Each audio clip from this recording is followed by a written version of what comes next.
people called Turkana were there.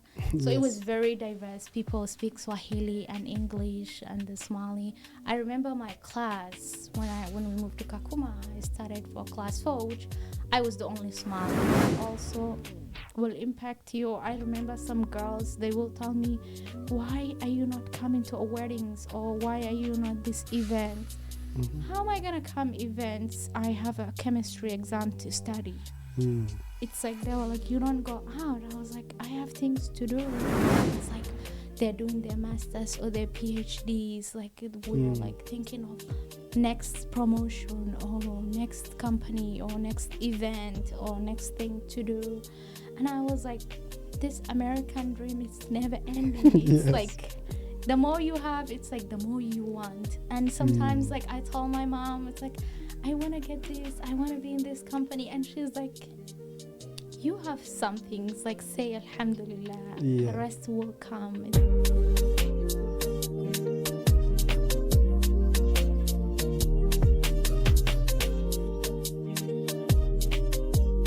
Hello, everybody. My name is Abdimalik Maalim. Welcome to another episode of Diverse Narratives. Today I have a special guest, and her name is Habsa. Thank you for inviting me. My name is Hafsa Abdimalik. Yes. So, as always, I like to begin with the background of the guest, their childhood and stuff like that. So, if you could just share of like where you were born, and if you feel comfortable sharing your age, and then we'll go from there. Okay. I was born in Somalia, Mogadishu, and when the war happened, 2007, we moved to refugee camp in Kenya, Hagardera, and we stayed there for a year, me and my family. Then we relocated Kakuma refugee camp, which is northwest of Kenya. That's where I did through my primary, middle school, high school education. Then in 2016, I was lucky enough to come to United States at a young age. But my family, they're still back there.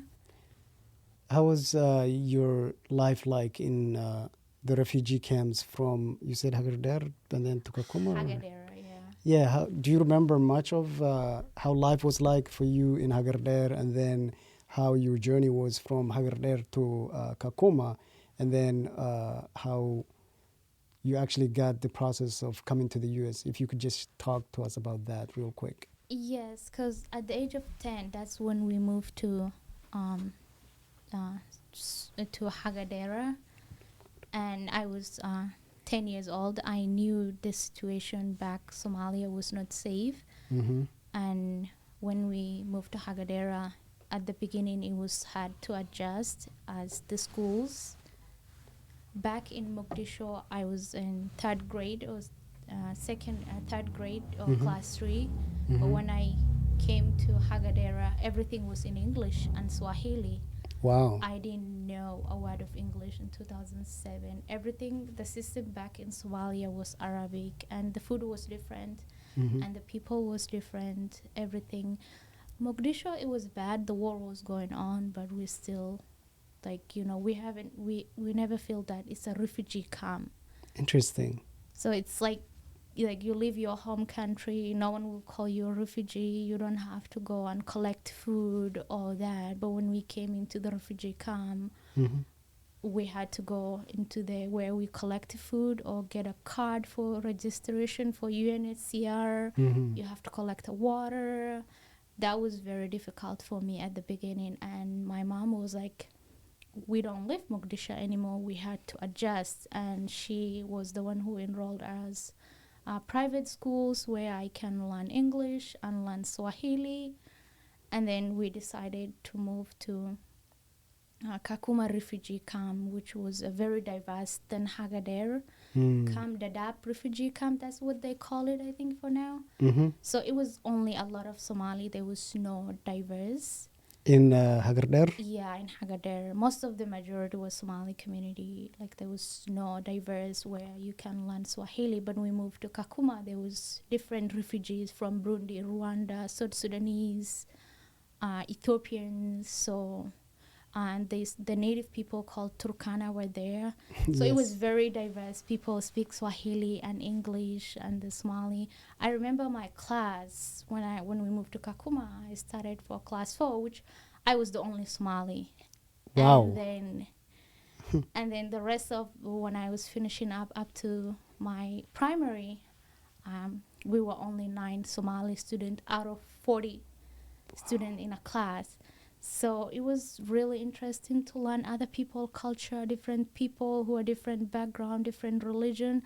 And I think that what made me to settle in United States was my background of different culture. When I moved here, I didn't had a lot of culture shock when I came. I was already prepared. And after I finished my primary school, I was lucky enough I got a scholarship that in Wow. the refugee camp. So I went to boarding school Mm-hmm. that was in northwest of Kenya, outside of the camp. Mm-hmm. So I had a 4 years scholarship, and I was planning to come to Canada after I finished my high school. But I was lucky enough; my family was called at the refugee camp, and we get the process to come to America. And my mom was like, "You have to decide whether you want to go Canada or you want to go America." And I was like, okay, I will finish my high school here. Whatever opportunity come first, Mm-hmm. I will go. Wow. So you had you had the opportunity to either go to Canada or the US. Yes. What made you choose the US over Canada when that time came that you had to choose? The time was for my high school, so I had to finish 2016. Mm-hmm. So at the beginning of the year, January, that's when I got called to do a medical in the US. And for Oh. my Canada was when I finished high school, did my KCSE national exam around December, and then when I get the result, maybe and then there was a lot of competition for different students, so I was working hard to get that opportunity. On top of that, my parents were like, we're gonna go to America, you have to come and do with the refugee process. And I was like, okay, I will come and do the refugee process, but I will still go my school. And April, I was lucky enough, they called me and they said, you're going to America. And I was like, okay. Wow. And I told my scholarship people I'm going to America, and they were like, okay. Interesting. So you did not come to the US through the refugee. You came to the US through that scholarship that you got. No. Is that correct? No. Okay. The scholarship was when I finished high school, 4 years of high school, then I will apply the scholarship to come to Canada for university. Okay. Interesting. And my family, they got accepted the refugee process in Kenya, that we got resettled to America. And at the end, America came first, so I choose my process of coming here as a refugee. As a refugee. Okay. How many siblings do you have? I have a brother and a sister. You have brother and sister. Are Yeah, two. both of them here with you in the US, or are they still back in Kenya? If you could talk about that a little bit. They're still back in Kenya. So when my family was supposed to come, I came at the end of beginning of 2016 May, and my family, they were supposed to come after me, and Trump came, so It they didn't got the happen. ban, so they didn't come, so they're still waiting. So you're here in the US as a refugee camp. I'm just trying to understand. Mhm. So did you end up, did you and your parents and your other sibling have different cases, and that's why they're still back in Kenya? Or how did it happen that you are here, but they're not here? So when they called us at the beginning, when we get a resettlement to come to America, Mm-hmm. I was older enough, 21. So they said, you have a choice that you can go with your parents, Okay. or you can have a separate case. Mm. And I begged my parents, I told them, what if I get a chance Yeah. to go to America before you, or if you guys go before me, what will be that? And they were like, okay, we're gonna sign for her, she gonna be her own separate case. They give us like 20 minutes to make a decision. Wow. That's Seriously? when we are doing the interview. Yeah, they were like 10 to 20 minutes, go outside and discuss. If my parents are okay, I can go America. I was 21, so I was technically adult, that's what they call it. Mm-hmm. So, and my parents are like, okay, whatever, we don't know what's gonna happen, you are adult, so you can go if you get a chance.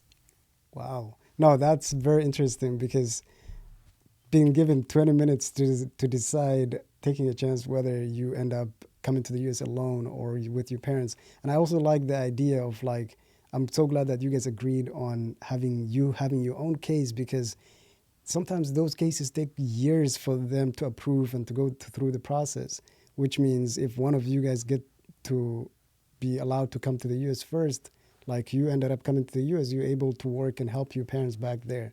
If you guys were in the same case, you would end up being in the same place and stuck doing the same thing. That's incredible.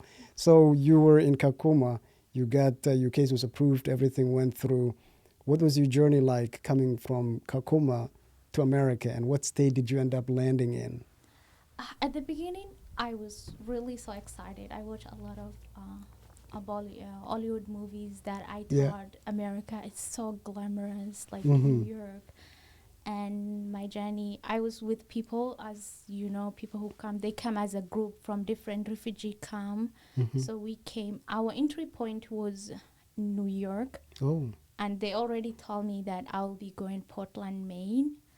And really? yes, that's what when you are in Gaul, I think the place when you are doing the medical or the last checkups Mm-hmm. before you board on plane, Mm-hmm. they will tell you which state you're going and which city. So most people were going different states like Ohio, Minnesota, Tennessee, and I was going Portland, Maine, and I was like, I don't know. And people were like, where is that? And I was like, I don't know. I'm just going there. Yeah. And when we came to New York, I was with other people from a refugee, and then they were like, bye. Everyone had a different planes to catch up for their states, and mine was Portland, Maine, and I came to Portland, Maine. You basically were dropped off at Portland, Maine, and you didn't have, correct me if I'm wrong, but in those places where you end up staying, you have no choice of where to stay. They pick for you. You going to Portland, Maine, the other people are going to Minnesota, Ohio, and that. So when you came to Portland, Maine, was there someone that was a caseworker or somebody that was guiding you through the process of getting to Portland, Maine, or did they just drop you off in New York and then you're like, go ahead, catch your own flight? Do you remember how that was like? Yes, they had people who will guide you from when you board a plane from Nairobi. If you are in transit, my transit, I was in Zurich. So Zurich? yeah, in Switzerland. So we had people who were waiting us, and Oh, they okay. will guide us for our next plane, which boarding bus. I didn't even know by that time what was boarding pass. Yeah. They were guiding us, this boarding bus you need on your next plane. There's gonna be people there. Wow. And then when we came to New York, there was someone who was helping us for separation, like which state and which city that you're going. Mm-hmm. And mine, they told me your plane will come at Portland, Maine, like around 2 p.m. And they were like, it's 2 hours flight. In my mind, I was thinking Portland to New York, it's like 8 hours flight. Oh. So I got used to for like 8 hours flight, 16 hours from Africa to all the way Europe, New York. And when I came in Portland, Maine, and I was like, it's just the plane hours, it's just only 2 hours. What's wrong? And I asked people, is this Yeah. Portland, Maine? And the captain was like, yes, this is Portland, Maine. And I was like, here's my destination. They will give you something that you put on your head, like an ID. That Okay. if you get lost, they will read. Okay. So your name, whoever they can contact you, the agency. So my agency that welcomed me here was Catholic Charity. So my case manager was waiting for me Oh, on wow. the airport, yeah. So they got you, you landed in Portland, Maine, your caseworker picked you up. Did you have like any, like, well, wait, first, let me back up.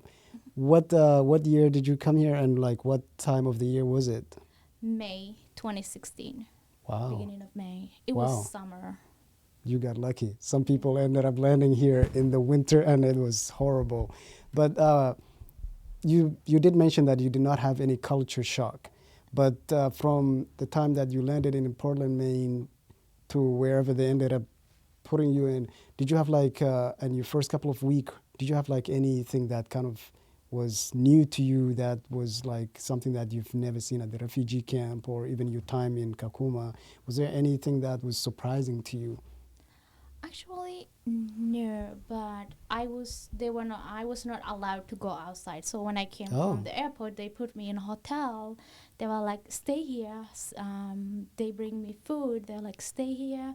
I use the telephone at the hotel, and your case manager, they will find for you a house, or they will do your applications.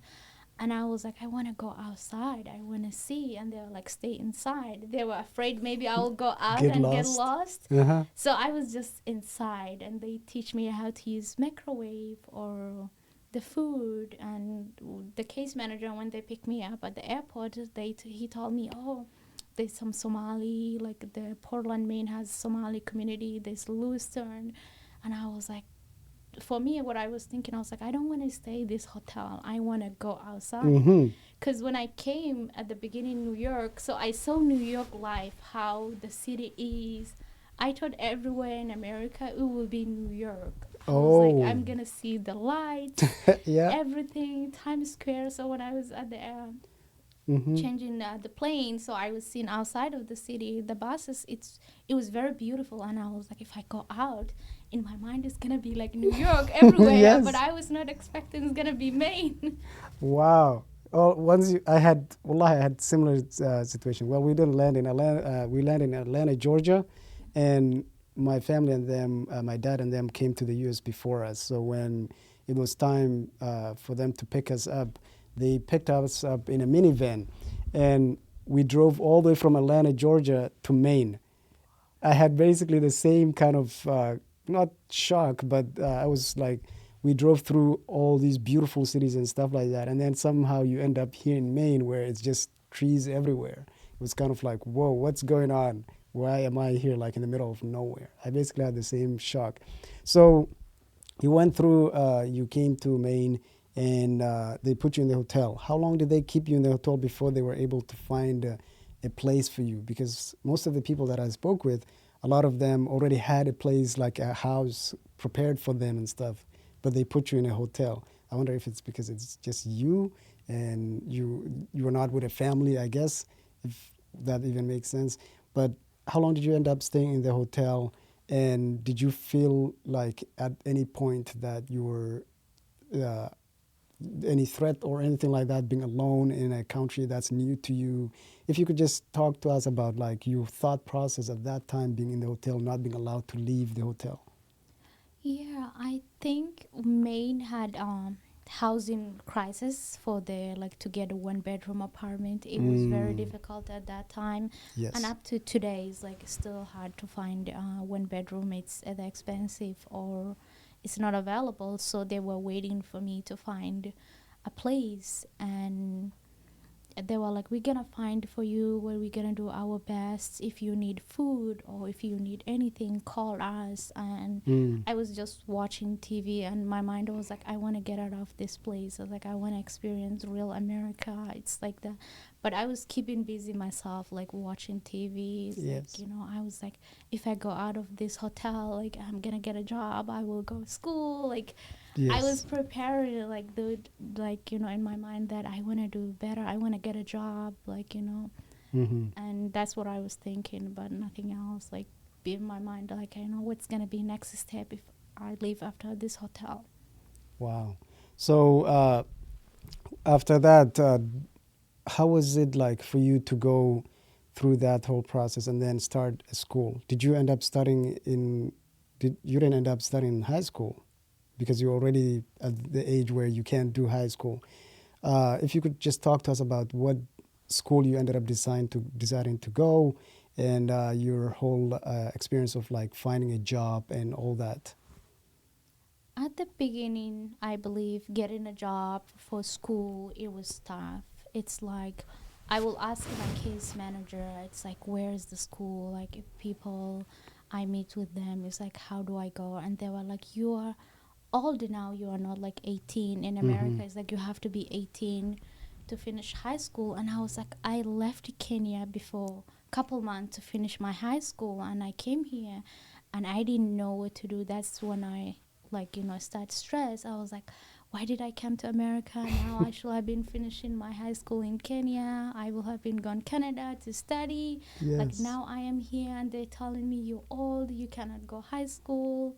Mm-hmm. And I was like, I will find a way. And I talked to my case manager. She said, you can go adult education and you can get a GED. Yes. And then from there, you can go college. I was asking a lot of people in Maine, and the first thing they will tell me, you're old, you're not 18. And I was like, Wow. that's wrong. It's like, I want to get it. Like, I want to do this. And after I found a place to stay, I had all my reports from Kenya, and I called Lewiston Adult Education, and they were like, the semester is closed. So I came May, and then the whole summer I stayed. I get a place to 1 bedroom, and then I got a job at Walmart.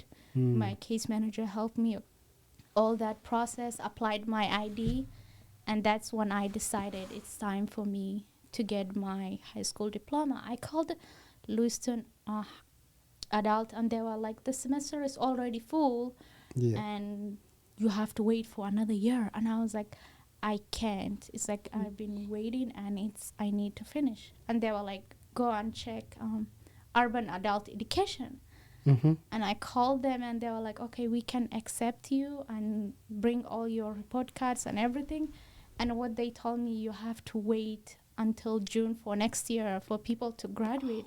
And I was like, I cannot wait. I need to join college now. They're like, this, nothing we can do about it. It's a fall now. You wait spring to graduate. And I was like, okay, I will. And I was taking some night classes, and then that's how I got my GED. Wow. So you seem very dedicated, and knowing you, your time at CM, which we'll get to, you're like, if this door is closed, I'm going to look for another door, make something happen. That's one of the things that really caught my eyes about you, was that incredible.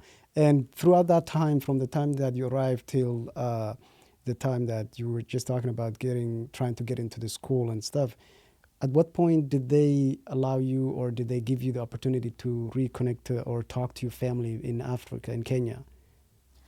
After when I moved from hotel, I had my cousin who lived Connecticut, so he's the one who get me a phone. Or I told them my case manager, like, when I came, the night that I came, like, I want to talk to my family, let them know.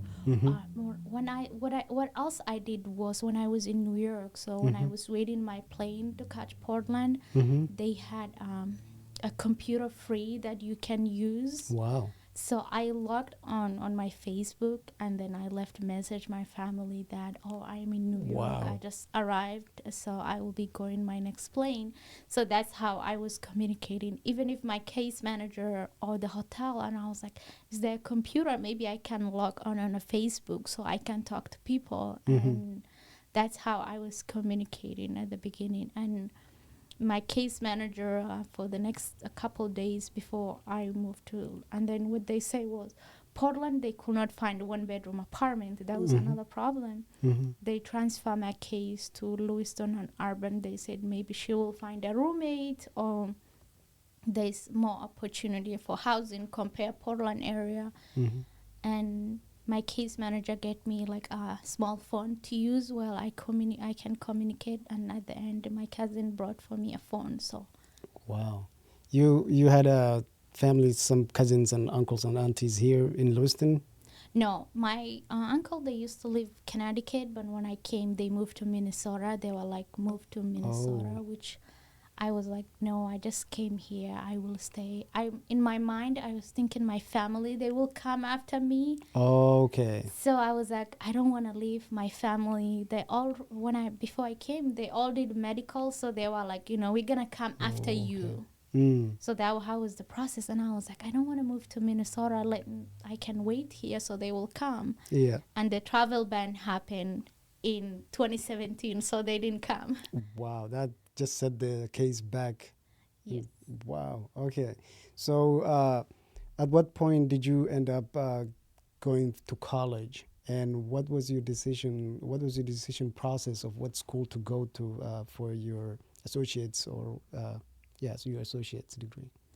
At the beginning, so when I got my diploma, I started working Walmart, Mm-hmm. and I was asking people like, what kind of a jobs are you guys doing? And then some people, they will tell me, oh, we work hotel, or we do this, or we work warehouse, or we do this. And I talked to my dad, and I was like, I'm working Walmart, like I am standing 8 hours. Mm-hmm. It's hard to do this kind of jobs. And I Mm-hmm. was like, people work at the hospital, like, they have a good job or they're different. And my dad was like, oh, you need to get your education. It's just work in warehouse, it will not help you, like, get a profession, so you don't be ended up doing labor jobs. Mm-hmm. And I was like, okay, I need to find a way that I don't want to I do this kind of job like when I'm old. Like, Mm. what should I do? And when I ask people, they will tell me, oh, there's other jobs, there's LLB, there's Walmart. And I was like, this is not enough. There's something more. It's like, where can I find more?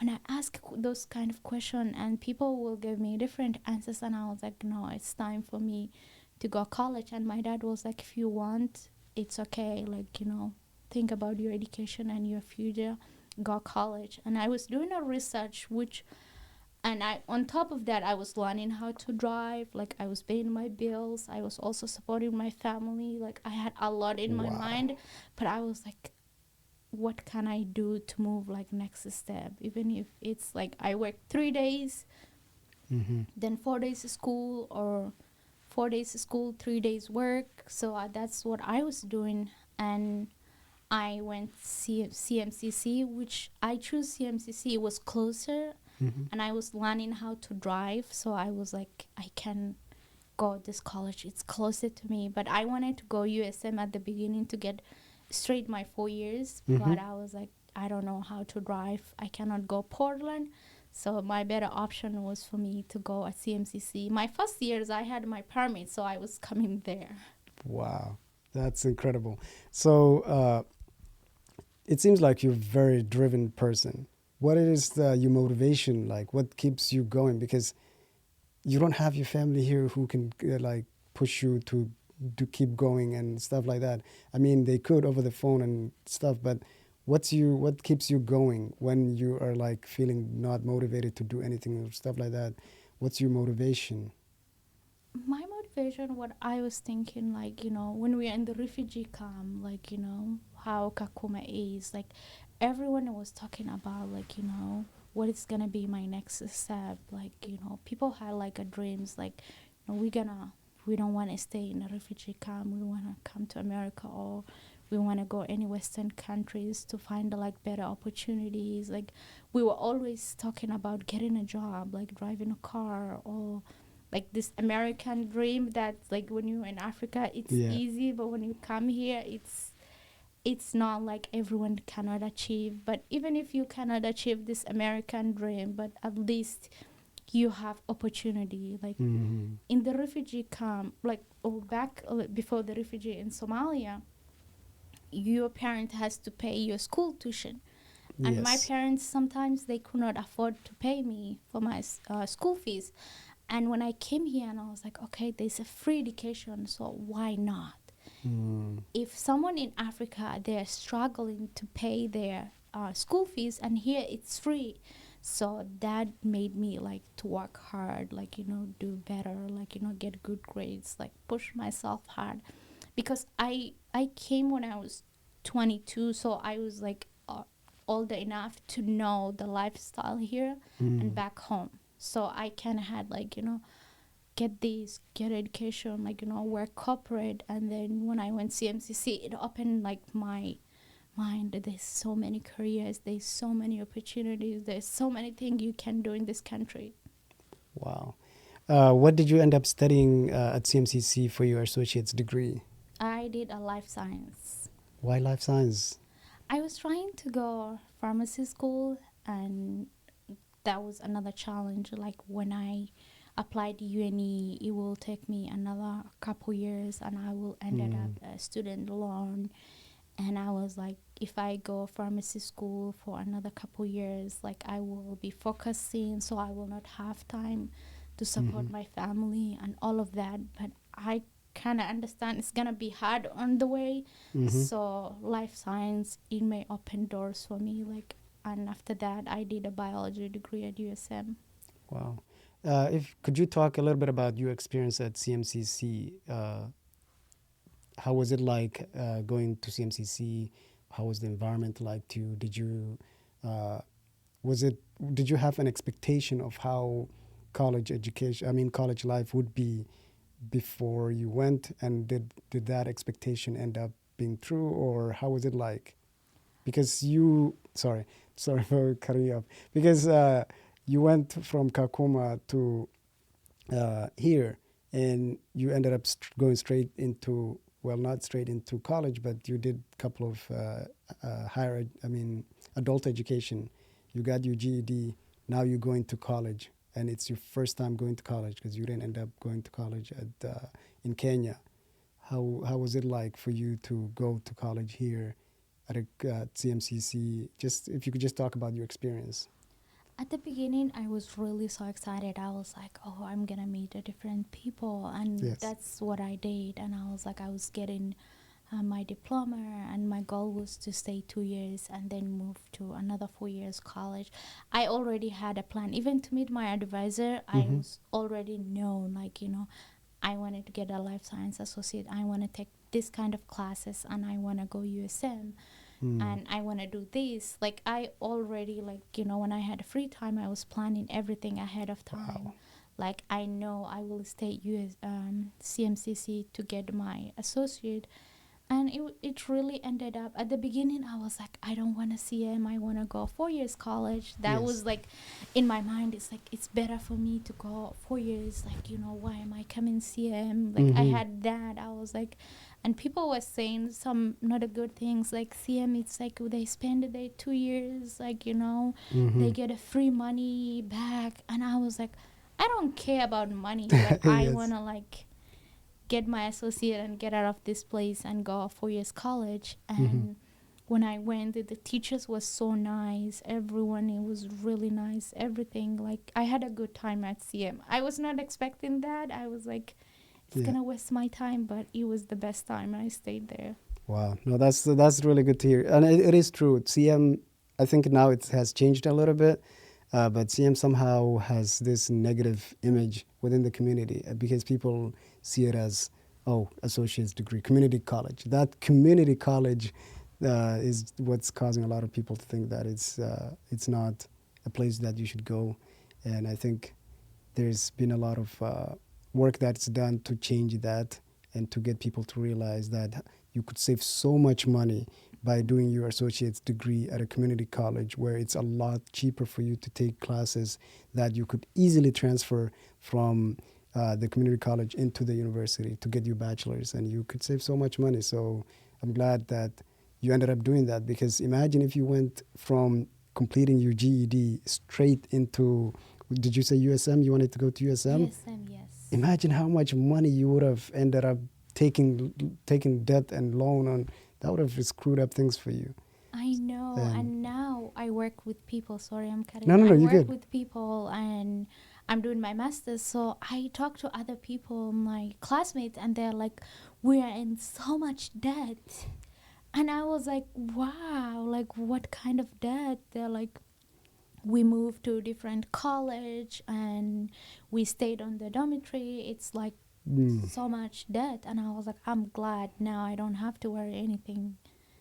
Yeah. No, I working at a college at the CMCC, I've seen so many people from the community that really fall for this trap of saying that community college is not the right place to go. And I know kids, well, they're grown-ups now, but I know a lot of guys that ended up going from high school straight into four-year university, and a lot of them ended up getting kicked out of the school because their their whole idea of the university was completely not what they were expecting. They ended up owing a lot of money, and now they can't even go for their associate's degree because that school, the university that they went to, they owe money for it to the university, and the university is not going to release their transcript, which you do need your transcript from that school, even if you haven't completed the whatever. Even if you haven't completed your degree there, you still need that transcript, and that school's not going to release their transcript because they owe the money.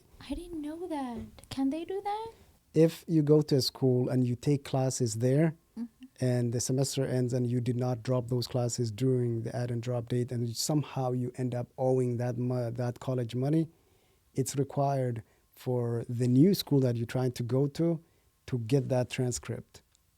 It's one of the laws for you to get that transcript, and that school is obviously not going to release it until you pay them what you owe them. Okay, sometimes some people try to get around that by not reporting that they went to this other school. In some cases, the school might not find out that you went to this other school, but if they do end up finding out, you end up not being accepted into that school because you need that transcript. And it does happen. But you, from the time, it seems like from the time that you left Kakuma, you already knew what you wanted to do. You already had a plan, and you're very focused. What is it that is there like something that kind of from the, I guess, let me go back from the time that you came to the US till now, did you ever find yourself losing focus of that goal that you had, or are you still staying focused? Yes. I can say about friends, Yeah. that's one thing, Mm-hmm. and people like who you surround around, like who you spend most of your time with around them, and those people can make you good or bad. And Mm-hmm. first, the only thing is like God, like if you pray 5 times a day, like Mm-hmm. if you're religious, and like things may go bad, but if you are focused and you do your Quran every day and you do good things, like at CM being Mm-hmm. a part of a Muslim student association, that was a great, like we used to have imams, like all Yes. the time, and your teachers. And most of my classes I was doing with like people from different cultures, like Mm-hmm. most of my classes, sometimes I will be the only black person, or maybe I will have a couple of students and who are so focused. Mm. So I remember my chemistry, we started with a lot of Somali kids, and none of them passed through organic chemistry. Everyone will say, oh, it's hard at this class, and I was like, it's hard, I know, but you don't have option. And one other thing was when I was in a boarding school in Kenya, Mm-hmm. I remember they train us there. You have to wake up 4:30 in the morning. You have to study morning prep. Like it was like schedule like all day, and you go to bed like 10, and you wake up 4:30. Wow. I remember my principal will say, if you don't wake up 4 in the morning while you are young, Mm. like she said, there was a time you will wake up 4 a.m. when you have kids or you have a family. Mm-hmm. Now if you want to sleep and don't wake up, there's a time you will wake up by force. And I was like, I don't want to do that. Like, Yeah. I don't want to, when I'm old, I have kids, I have to wake up 4 or 5 in the morning to go to work. Like, I don't want to do that. Like, I remember before when I was going to CM, I used to go there like 7 in the morning. I come home like 7 Wow. p.m. Like, I will wake up very early in the morning. I will be the first person to leave Mm-hmm. in the parking lot. And I was like, everyone is sleeping now. It's like, where are they? They don't have jobs. And when I finished college, I was staying home late, like going to work 9, and everyone will go. And I was like, where's the people now? They're leaving Wow. so early. It's like, Mm-hmm. I can't hide like these goals, like, I have to do this. It's like, I don't have option. And I didn't, if I drop a class, Mm-hmm. I will wait another time, which is gonna cost me like to wait this time, and it will take long. So my choice was like, you taking these classes, you gonna finish no matter what. Even if I am failing, if I'm struggling, Mm-hmm. I will pass this class. I don't care. I will ask helper professors. I will finish. It's like people I've seen now, they drop a class, and I was like, if you drop this semester spring, you have to wait the next spring, Yes. which means it will take another year. For me, I didn't have that time. My time was so scheduled, and my parents were like, at the beginning I was struggling. I will call my mom. I was like, this is hard. She's like, drop out. Like, if you feel like we are not there, you can finish when we come to America. Yeah. And I was like, no, I want to get a job. I want to get a good job. Like, I want to be a place where I can help myself and I can help my family. One other thing I see people, like when they come to America, they put like on a mind that they will take care of their family. Like, I will do this for my family. At my first years while I was in college, I was not helping that much my family. But now it's like I can get a job. Like, I have free time to help them and to help myself. So that's how I looked. Like, education is important. Like, even if you're having a bad day, even if you're having a good day, you still do it. And I realized people also will impact you. I remember some girls, they will tell me, why are you not coming to weddings, or why are you not these events? How am I gonna come events? I have a chemistry exam to study. It's like they were like, you don't go out. I was like, I have things to do. Wow. And now when I finished college, I had a free time. I was like, who I can call? They will tell me we are working. And I was like, wow. Wow. No, wallahi, that's so incredible and inspiring. It's like your whole mentality is like you give yourself no space to slack, no space to be lazy with things. You're laser focused, and I love that. And working at the college and seeing you there, it was very evident. You're always focused on the schedule, and you still are, which is incredible. So you graduated from CMCC. You went to where to get your bachelor's degree? USM. Did you continue with life science, or did you end up taking a different path? I did biology and chemistry. Okay. How did you end up doing? Obviously, I guess you could do online, but did you end up living in the dorms, or how was the process like for you to decide to go to USM, and the idea of whether you wanted to do online or in person?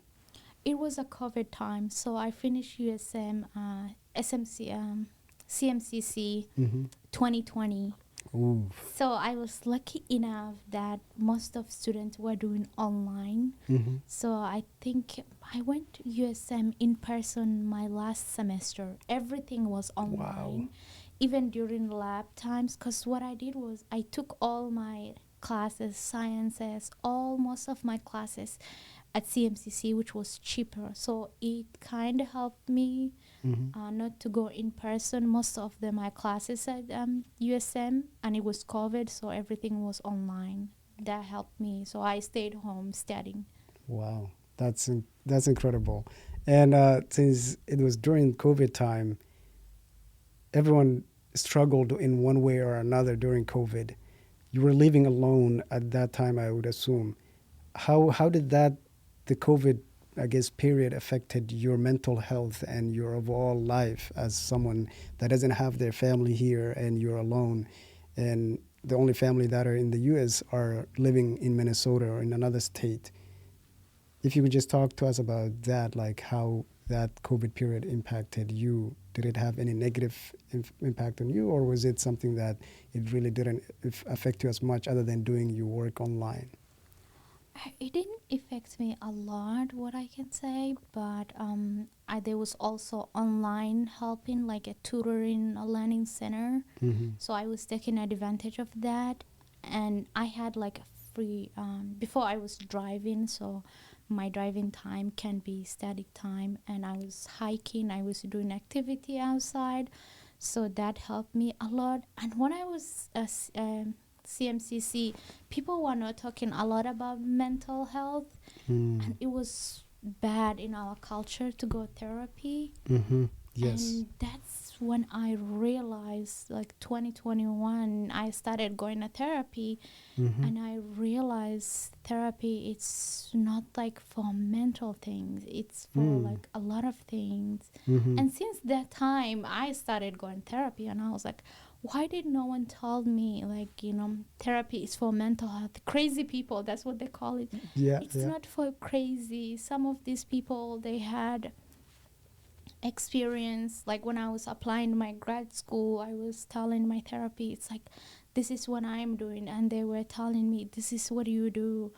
even when I completed USM, even my salary, when I was going my corporate job, my first job, like I was telling my therapy, like, this is what salary they offering me, and I'm doing this, and he will tell me, do this, like, reply to emails, like, this is how you advocate, like, this is how you study. And therapy, it's for guidance, it's not for mental, or you're crazy, that's when you have to go. That's what I tell people, like, therapy, it's good. And Yes. No, wallahi, I'm so glad that you brought that up because that is a major issue within our community. Within our community, I think when you hear about the whole mental health, not just therapy, but the whole mental health issues, something that we take it very lightly. And I think with the new organizations that are focusing on raising awareness about that within the community, I think that's slowly changing. But it's very sad to hear that there's so many people that are suffering and that could really benefit from therapy and a lot of other health services that are available to them, but that cultural part of it that prevents people to go for it because people are just thinking negatively about it. And I love that you are mentioning that therapy is not only used for mental health. You could use therapy for many other things, whatever it is that you're going through in your life. It's someone that's there for you to not just talk to you about your mental health and stuff, but also whatever else you're experiencing in your life. Like, for example, you talking about finding job and just guiding you of ways to study and stuff like that. So that's incredible. So you finished your USM bachelor's degree. What was next? Like, what did you end up doing next? Get a job and start working, or go for your master's degree? What did you decide to do, and what role did your family play in making the decision of what to do next? my family, they were always supportive whatever I do. So after I finish, I get my US citizen, and I went back home to visit them. Oh wow, what year is this? 2023, last Ramadan, I was in Kenya. Wow. Okay, we gotta talk about that for a minute. How was it like for you to go back? How many years has it been since you came to the US? Now you're going back in 2023. How many 7 years? years. 7 years. 6 years. How was it like going back there? If you could just talk about your journey of going back, and did you end up having a culture shock going back because things have changed, or if you could just talk about that real quick. Definitely, a lot of things has changed. My family now, they move to Nairobi, and they live now in Nairobi. And my brother and my sister, they go college in Kenya. So my sister, she followed my footstep, that she got a scholarship while she finished high school in the refugee camp. So her scholarship was not to come to Canada, but her scholarship was in Kenya, where she can study a college in Nairobi. So, and my mom, she ended up moving, and my brother, everyone in the family, they moved to, now they live in Nairobi. A lot has changed, like transportation, like, Nairobi has developed. People have Wi-Fi now. Back in the days, like, everything is a digital. A lot has changed. I think overall in Kenya, everything has developed. But I haven't gone into the refugee camp, but I stayed in Kenya, Nairobi. Nairobi. And do you think, what role did you play in them leaving from Hagardera? Was it Hagardera? It was Kakuma. Yes. So from Kakuma to now living in Nairobi, what role did you play in making that happen? It's a lot. I played a lot, because without me, we didn't had anyone to support our family. My mom, she had a job in the refugee camp that they pay her almost like less than a $50, and my dad, that will not help them to survive in Nairobi. But now they also supported my sister, who's going to college, and my brother is also doing college there. And I did whatever I could help them to live there. And they're my parents. They did everything for me. Like, they put me through education in the refugee camp. I remember my mom, when we were in the refugee camp, she will pay extra money for tuition, so I can get education. Like, I'm really pleased, like, the effort and the time they put me in me. So now it's like, even if I do a lot. I feel like it's not enough. Like I need to Wow. do better every day. I owe them so much that I was like, I cannot put like a money and saying. Yeah. Yeah.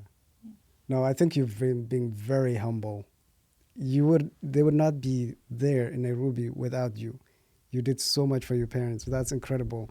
And like you said, you can never feel like you got to a point where you repaid them enough. You're done. Yeah. We even now parents that you can never get to that point. But wallahi, that's incredible. Because the thing that makes it is so incredible is you could have come to the U.S. and really just went along with everybody else. Like you could have just lived your life. You're now in the U.S. Forget about your parents and stuff, and just partied and not even thought too much about it, which is something that we see a lot of people do nowadays. But you stayed focused. You stayed focused on your goals, and you not only that, but you also did whatever you could to support your family, and that's just very, very inspiring. So now, what's your condition like? At what point in your life are you at? Do you have that professional job, and do you feel like you've made to that American dream, or are you in the process of that? I think I'm okay. Like I made it. I got a corporate job my first time, and I was like, is this real? Is this what I want? Mm-hmm. It's like now it's like 9 to 5, work at this biotech company and think like your next promotion or what are you gonna do. It's like people are work together, like they're always thinking it's like they're doing their masters or their PhDs, like we're like thinking of next promotion or next company or next event or next thing to do. And I was like, this American dream is never ending. It's Yes. like the more you have, it's like the more you want. And sometimes, like I told my mom, it's like, I want to get this, I want to be in this company. And she's like, you have some things, like say Alhamdulillah, the Yeah. rest will come. It's like, cool down.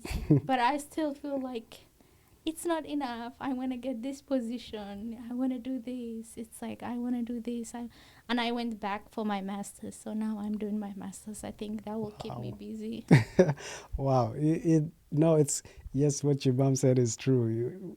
At some point, wallahi, it's so true. In the US, like you're chasing one thing after another, after another, after another. It's very rare to find people that are like you. It's very rare to feel like you have enough, and mostly I think it's because of the way the culture is here. The culture here is like work, work, work, work, work, until when? Until you drop, and that's why like it's very hard to find people that are not at old age and still working.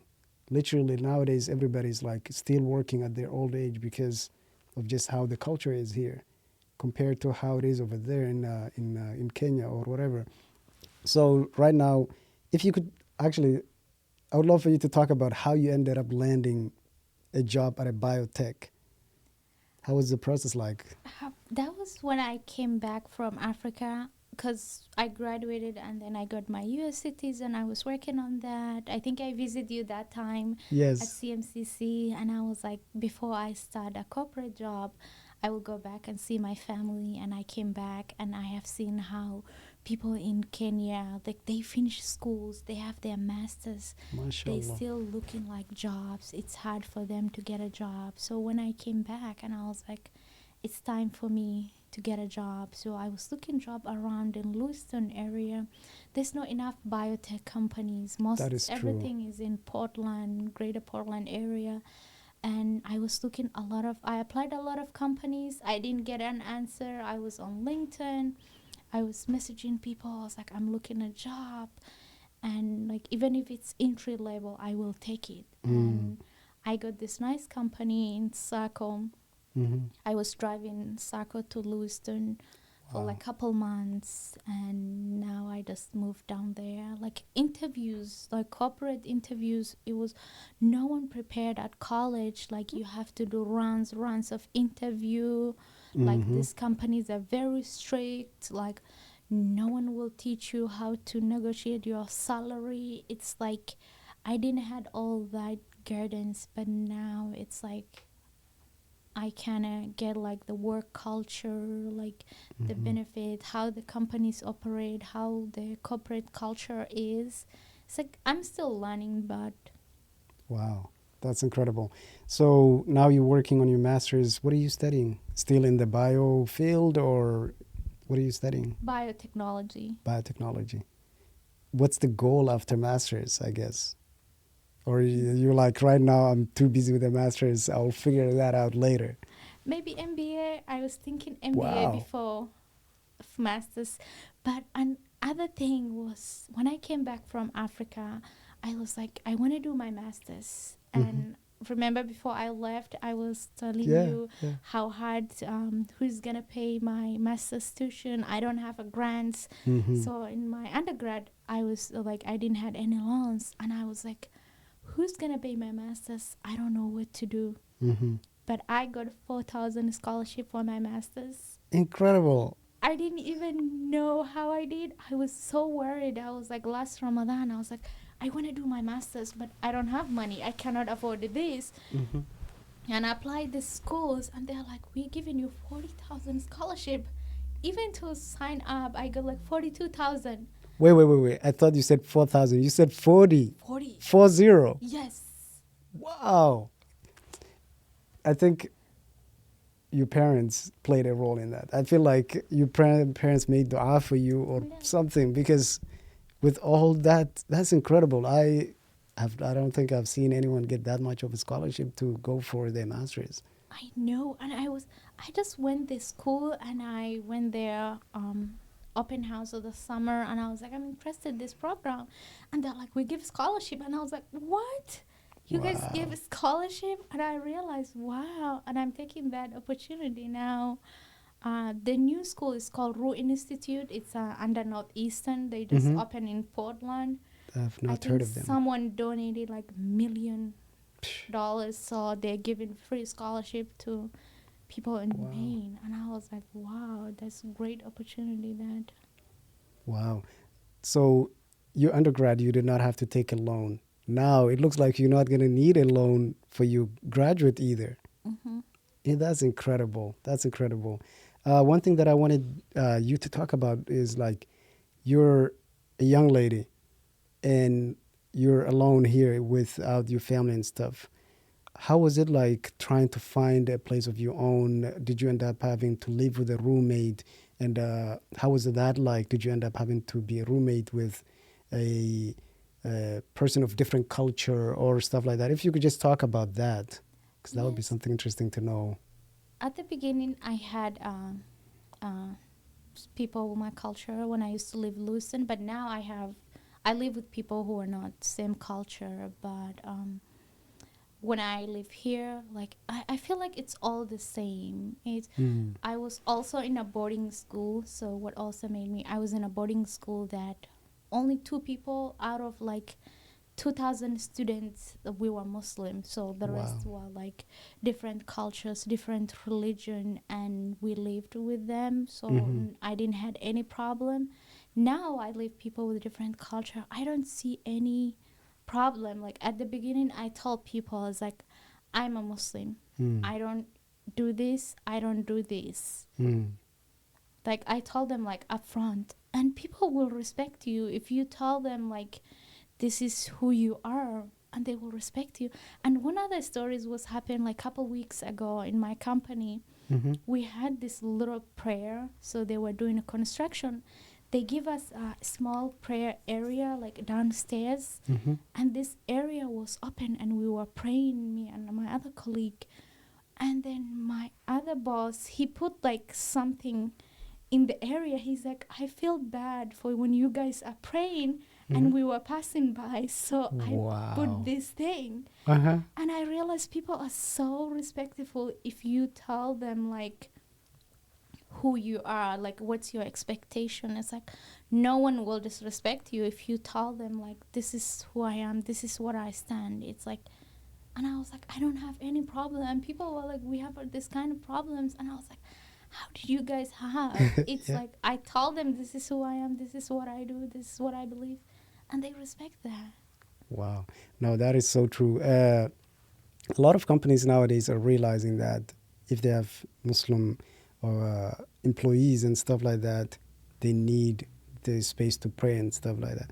But other companies that don't have that, some of the people that are Muslims are kind of afraid of losing their job. If they say that they're Muslim, they might be discriminated or they might be looked at differently. So they try to hide that. And it's kind of hard to hide your Islamic identity if you're a Muslim wearing a hijab. I think it mostly happens with guys. I think guys can easily get away with looking like they're African American and they're not Muslims. I guess maybe that's why some people are afraid to mention that they're Muslims and stuff. But I can definitely relate to you when you said uh, if you are upfront with people that you're a Muslim, you have these responsibilities that you have to pray 5 times a day, and you will need a place to pray or stuff like that. I think people will be understanding, especially nowadays. So that's incredible that you were upfront with your boss and stuff, and they gave you a place to pray. And on top of that, going a step ahead and putting things to make sure that they're not walking in front of you guys or they're not. Yeah. That's incredible. And we didn't even ask. It's just like, and he came to me. That's what I did. He's like, I feel bad. We were passing like the stairs, and I was like, wow. It's like, and I told my coworkers too. Like, I pray my dhuhr 7 times, and they were like, oh, it's 1 o'clock. It's your prayer time. We will move this thing to after your prayer, or you can be late like 10 minutes or 15 minutes to pray. And wow. No, wallahi, that's so true. And I really hope if there's anybody who is in a place where they work and they don't have that, or they're afraid to admit their Islamic identity, I really think it's not worth you keeping that secret. Wallah, I remember like when I first got hired at the community college, I was upfront with everybody. Like I pray 5 times a day, and sometimes it will be during the work hour and stuff like that. And it got to a point where it's dhuhr time, and I'm like so busy and stuff like that, and I'm like, and then one of my colleagues would be like, "Hey, it's 1 o'clock. Aren't you gonna go pray?" I was like, "Wow, wallahi, that just motivates you to take your religion serious and not just keep it hidden." That's incredible. So, anybody, obviously, from hearing your story, you're very dedicated. You're very motivated. Like, you're not one of those people that are just gonna not go for what they want in life. What advice would you have for people, whether it's a high schooler that's just graduating, deciding what to do next in their life, or somebody who is old, not old, but somebody who is at an age where they can still go for better things in life? What would be your advice for those type of people? we can tell them it's like in our culture. So if I go back, when I came, people were telling me you're old, and I was like, how I'm old? Like now I seen people who are in their 40s and they're going back to school. Yes. Like it doesn't make sense. Like, and I tell people it's like, even if you're old, go back. It's not gonna be easy. I know it's gonna be a lot of challenge. You're gonna get a lot of no's. You're gonna fail classes. People will look at you like you're old, you're different. It's like, don't even listen to those things. If you wanna take this class, take it. If you wanna do this degree, go for it. Like, do a research. Ask people ahead of you who did it, like, and do a research. And it will take time. It's not gonna be easy challenge, easy journey, but keep doing it. Like, you will get there eventually. Yes. No, that is so true. And I feel like nowadays there's so much opportunity for people, not just to go for their degrees and stuff like that. There are programs that will be free to you, and you get the training and stuff you need to be able to at least enter and get a job, better paying job than if you did not do any of that. So that's incredible. Thank you so much for sharing all your experiences. I feel so inspired now. You made me feel like I'm lazy in some ways because of how hardworking you are. And I feel like I already knew that, but just hearing your full story is like, wow, incredible. I have even more respect and admiration for you. I wish you all the best. And I don't know, maybe years from now, we'll have another episode of you and we'll hear all the great things you've accomplished. by that time. But I want to just say thank you so much for taking the time for coming here and sharing your story. And I really hope people really take in and get inspired and do things, better things with their lives. And thank you so much. Thank you. Thank you for the Yes. interview.